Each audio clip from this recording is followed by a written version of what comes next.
Hello and welcome everybody to another episode of Books in Bytes. Some books are just so packed with insights, it's hard to distill it all down. But that's what we try to do here, right? Today we are tackling the Hagakure by Yamamoto Tsunetomo. It's an 18th century guide to the samurai code. And trust me, this book does not shy away from the heavy stuff, like death, loyalty, mastery, it's all in there. Yeah, the Hagakure is fascinating. It almost reads like a collection of thoughts and anecdotes. But when you take a step back and consider the whole thing, these powerful themes emerge. It gives us a glimpse into the samurai mindset. Okay, so before we journey you through this book bite by bite, could you give us a quick overview? What are some of the big takeaways? Well, the core message is that the way of the samurai is found in death. Ooh, that's a little intense. Yeah, it might sound a little intense at first, but Tsunetomo argues that a samurai, by constantly being prepared to die, achieves a level of fearlessness and clarity. That informs every action they take. Okay, so it's not about just having a morbid fascination with death. It's about using that awareness to fuel a life without regret. Precisely. It's about living each day as if it were your last, which might explain the samurai's unwavering loyalty and dedication to their masters.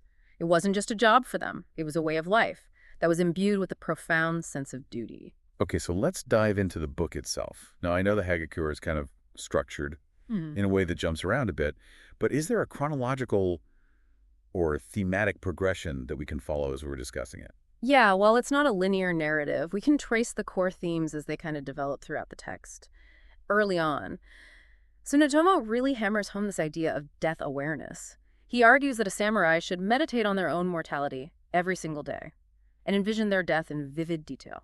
That seems like a pretty intense practice. I can imagine some people being a little unsettled by that. What was the purpose behind that kind of mental exercise? Well, Tsunetomo believed that by confronting their own mortality, samurai could free themselves from the fear of death. This would, in turn, enable them to act with courage and decisiveness, both on the battlefield and in everyday life. So it was almost like a form of mental training, a way to cultivate fearlessness by staring down what they feared most. Exactly. It's about accepting the inevitable, not in a passive way, but as a way to empower yourself to live more fully and more courageously. This idea is really starting to resonate with me. It makes you think about how often we let fear dictate our choices and hold us back from pursuing what we truly desire. You've hit on a key point there. The Hagakure challenges us to confront our fears head-on and not to let them control our lives. This concept of mastering fear through death awareness seems to weave its way through the entire text. So how does this idea of death awareness connect to the other major themes of the Hagakure, like loyalty and mastery? Well, if a samurai has truly embraced death, they have nothing left to lose. And this creates a profound sense of freedom that allows them to dedicate themselves wholeheartedly to their master and to the pursuit of excellence in their chosen craft. It's like that famous passage where Tsunetomo says, the way of the samurai is found in death. He's not talking about seeking out death, but about using that awareness to fuel a life of purpose and unwavering devotion. That's a great example. The samurai saw their loyalty to their master as an extension of this death awareness. Since they were already dead, in a sense, their lives were entirely at their master's disposal. Their loyalty was absolute, unquestioning, and went beyond any personal gain or self-preservation. It's almost like they transcended that fear of death, and in doing so, found a deeper sense of purpose and meaning in their service to their master. And that's where the concept of mastery comes in.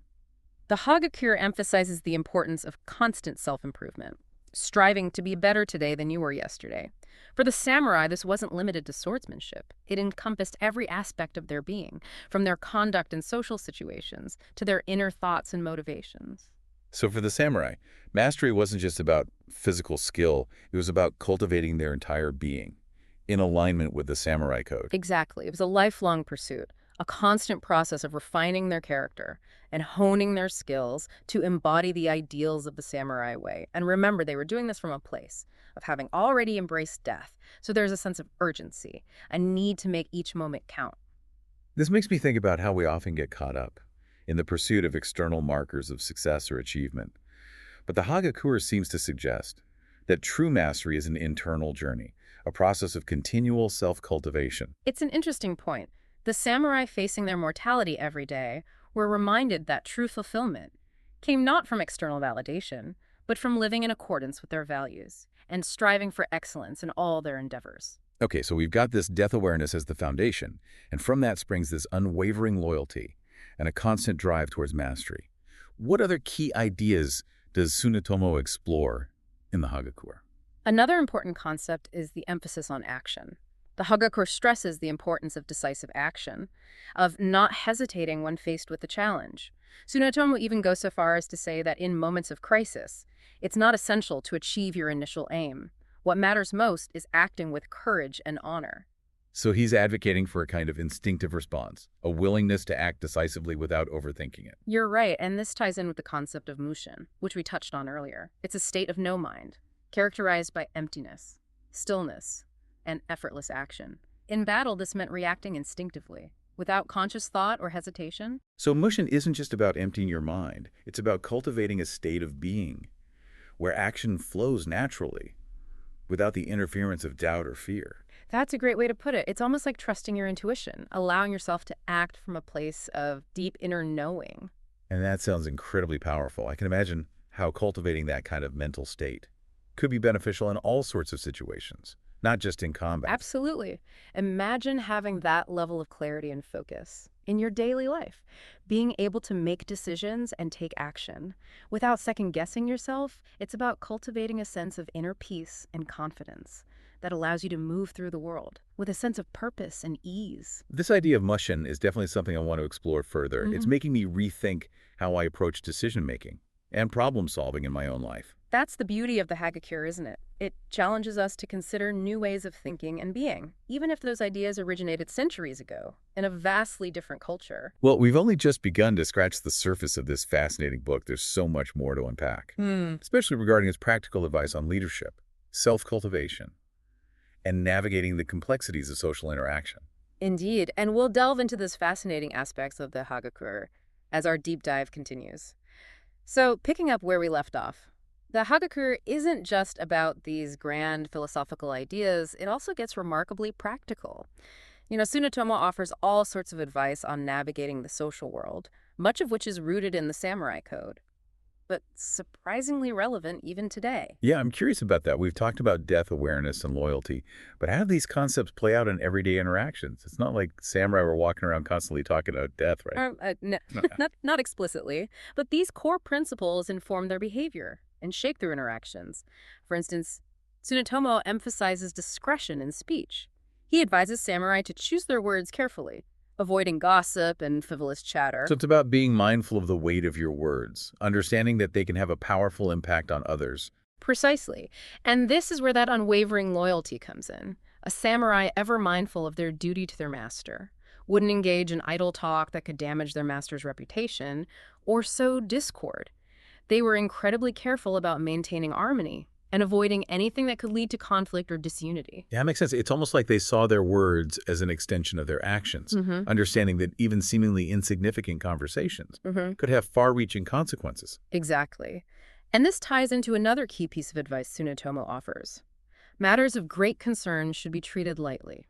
Now, that sounds like a paradox. How can you treat something important lightly? It's about preparation and a calm demeanor.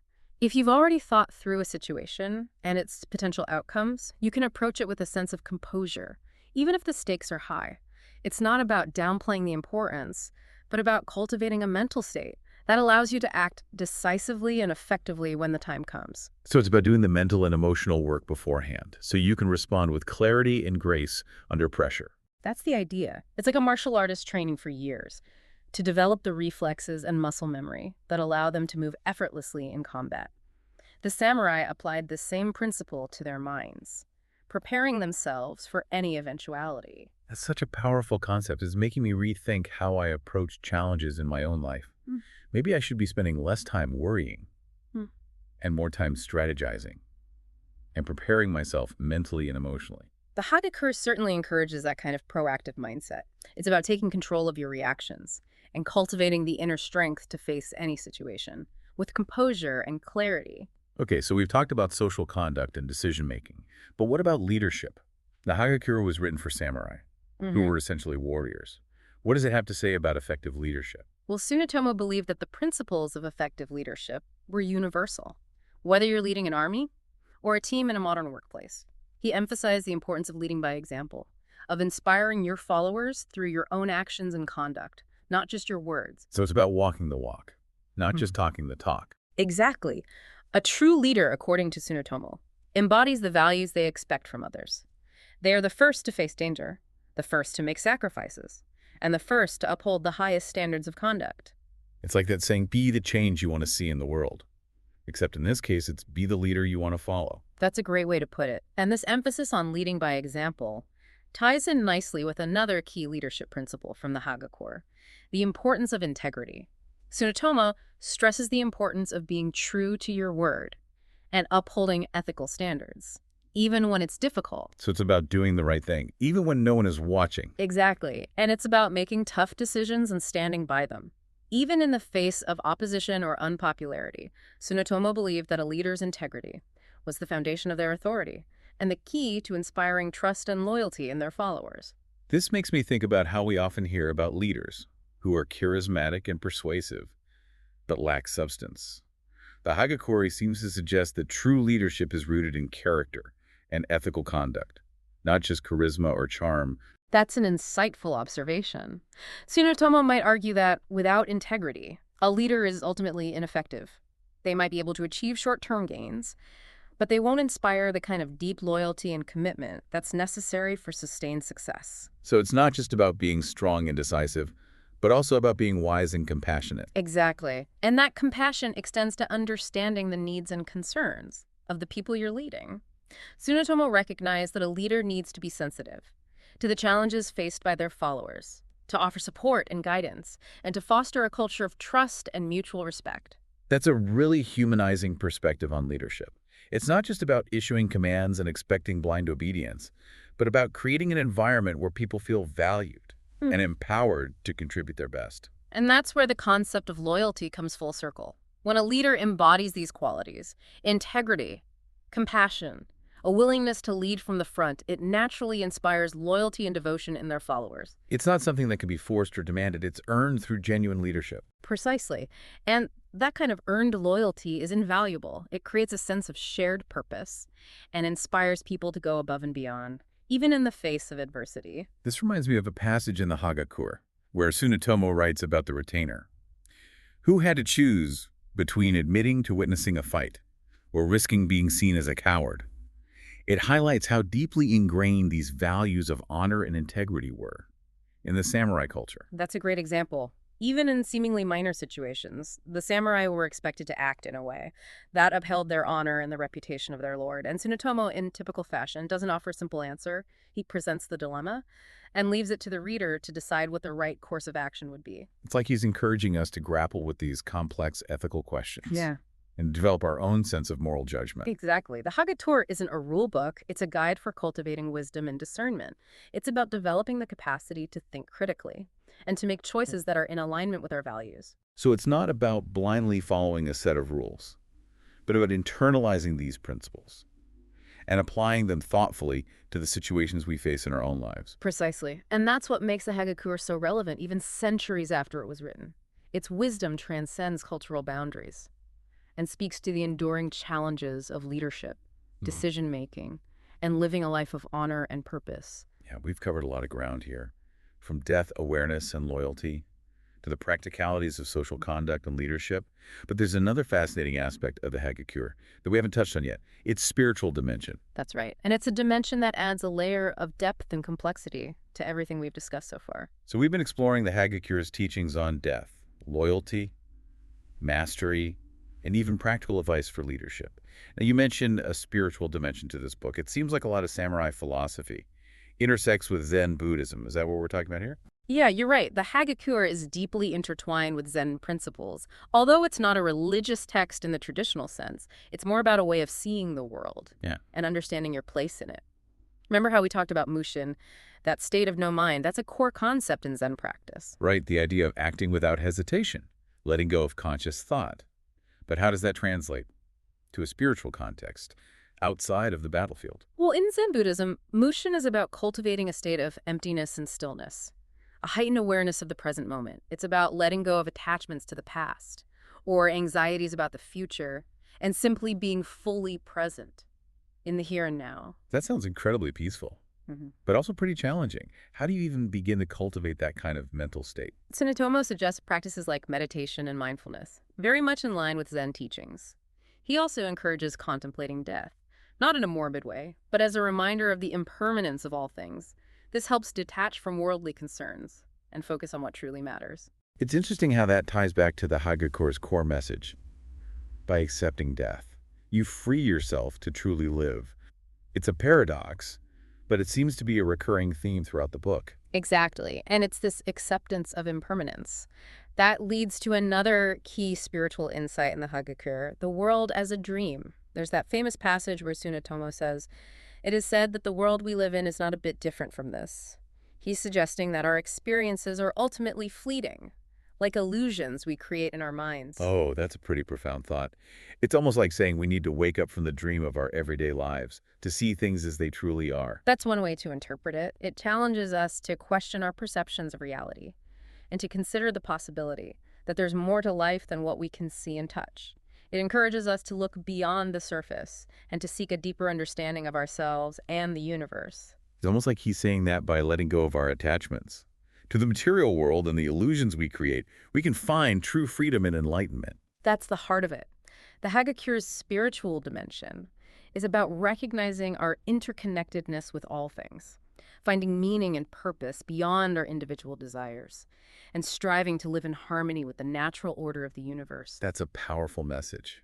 And it seems to resonate with a lot of different spiritual traditions, not just Zen Buddhism. Absolutely. It speaks to something universal within us, a yearning for something beyond the material world, a desire for connection, meaning, and purpose. So even though the Hagakure was written centuries ago, for a warrior class in a vastly different culture, its teachings still have the power to inspire and challenge us today. That's the mark of a truly great book, isn't it? Its wisdom transcends time and place, offering insights that remain relevant and thought-provoking, even as the world around us changes. Okay, so we've explored the Hagakure's teachings on death, loyalty, mastery, practical wisdom, and even its spiritual dimension. But before we wrap up, I have to ask, what about the parts that feel a bit outdated? Tsunetomo's views on gender roles, for example, don't exactly align with our modern sensibilities. That's true. And it's important to acknowledge those aspects of the book that are problematic from a contemporary perspective. We can't ignore those passages or try to sugarcoat them. Right, it's about being critical readers Yeah. and recognizing that even a book filled with wisdom can reflect the limitations and biases of its time. Exactly. It's crucial to approach the Hagakure with a discerning eye, to appreciate its insights, while also acknowledging its flaws. We can learn from the past without condoning its every aspect. So it's about taking what resonates with us, adapting it to our own values and circumstances, and leaving behind what doesn't. Precisely. The Hagakure isn't a blueprint for living, but a collection of reflections and teachings that can spark our own journeys of self-discovery. It challenges us to question our assumptions, to consider different perspectives, Yeah. and to forge our own paths with courage and integrity. And that's what makes it such a fascinating and rewarding book to explore. Even if we don't agree with every word, it forces us to think deeply about who we are and how we want to live our lives. Exactly. It's a conversation starter, a catalyst for personal growth and reflection. Well said. I think that's a perfect note to end our deep dive on. To our listeners, I encourage you to pick up the Hagakure and see what speaks to you. You might just find yourself surprised by what you discover.